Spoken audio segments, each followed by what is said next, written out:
tepatnya di kota Madinah. Tanggal 24 Februari kemarin, wilayah Madinah yang dikenal tandus dan panas itu tiba-tiba diguyur hujan es dengan butiran sebesar bola golf. Peristiwa alam yang mengejutkan ini kabarnya membuat warga ketakutan keluar rumah hingga pihak berwenang menutup sekolah karena hujan es yang bisa guyuran gumpalan es yang turun dari langit bahkan sampai membuat kaca mobil pecah. Lantas seperti apa butiran-butiran hujan es yang terjadi pada 24 Februari di kota Madinah itu?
Fenomena alam terjadinya hujan es di kota Madinah, kota di mana Masjid Nabawi berdiri dengan megahnya, memang mencuatkan tanya.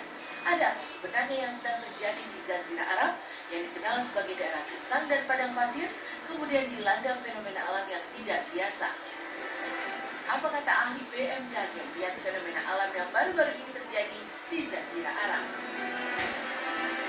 Saat ini Arab Saudi sedang memasuki musim dingin, di mana suhu rata-rata bisa mencapai antara 16 hingga 35 derajat Celcius. Untuk perkiraan di wilayah sana untuk beberapa hari ke depan lebih cenderung cerah hingga berawan, dan memang fenomena yang terjadi cuaca ekstrim di wilayah Arab Saudi dimungkinkan terjadi.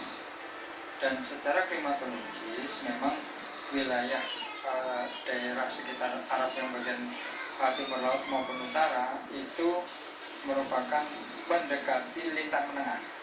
Kalau sudah mendekati lintang menengah, maka pola cuacanya dipengaruhi oleh beberapa faktor, salah satunya adanya aliran massa udara yang dingin seperti itu. Dan periode itu bisa terjadi apabila matahari di sebelah selatan khatulistiwa.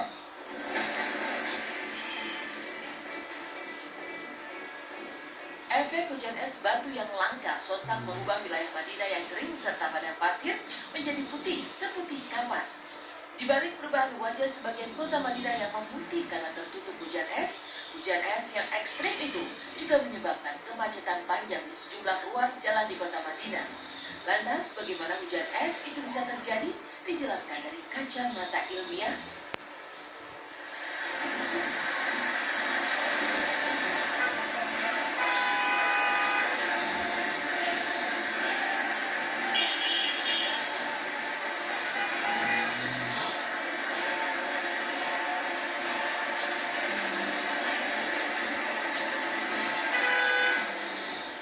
Biasanya hujan-hujan es ataupun hujan ekstrim terjadi di masa-masa transisi, dari musim panas ke musim kemarau, dingin, ataupun dari musim dingin ke musim kemarau. Secara kasat mata kita bisa melihat ya, contohnya satu hari sebelum terjadi hujan lebat yang sertai angin kencang ataupun juga potensinya hujan es, biasanya satu hari sebelumnya cuaca cukup panas, cukup terik. Sedangkan besok harinya antara jam 7 hingga jam 10 perbedaan suhunya itu cukup signifikan, antara 4 sampai 5 derajat Celcius. Menjelang siangnya itu ada awan-awan cumulus sehingga berubah menjadi awan cumulus nimbus dan terjadi antara siang dan sore menjadi hujan-hujan dengan intensitas lebat. Badai langka yang menimpa Madinah layaknya butiran-butiran batu yang dijatuhkan dari langit terus memakan korban. tak hanya menyebabkan kecelakaan, hujan es batu sampai memecahkan lampu mobil hingga membuat bodi mobil penyok.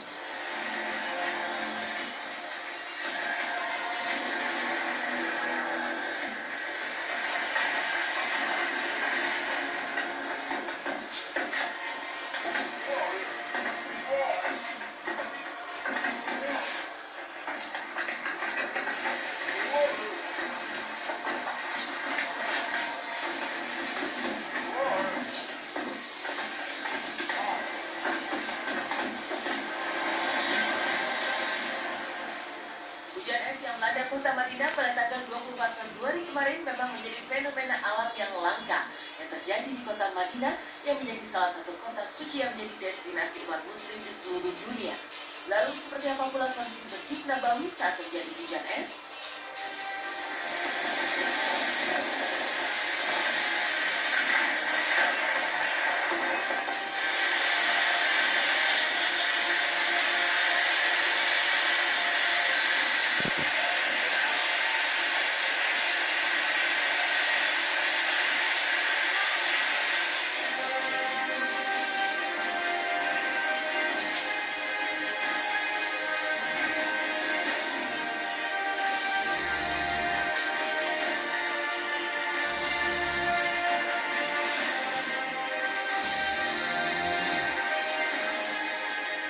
Dan ketika hujan es itu terjadi, Mae, Pur, dan rombongan keluarga tukang ojek pengkolan tengah berada di tanah suci menunaikan ibadah umroh. Lantas, apakah Mae dan Pur melihat langsung fenomena hujan es di kota Madinah? Ketika hujan es di kota Madinah terjadi pada tanggal 24 Februari kemarin, Mae dan rombongan nampaknya sudah bertolak ke kota Mekah untuk menunaikan ibadah umroh. Meski tak melihat langsung fenomena hujan es di kota Madinah, Mae dan rombongan menyaksikan peristiwa langka di Mekah, yakni turunnya hujan.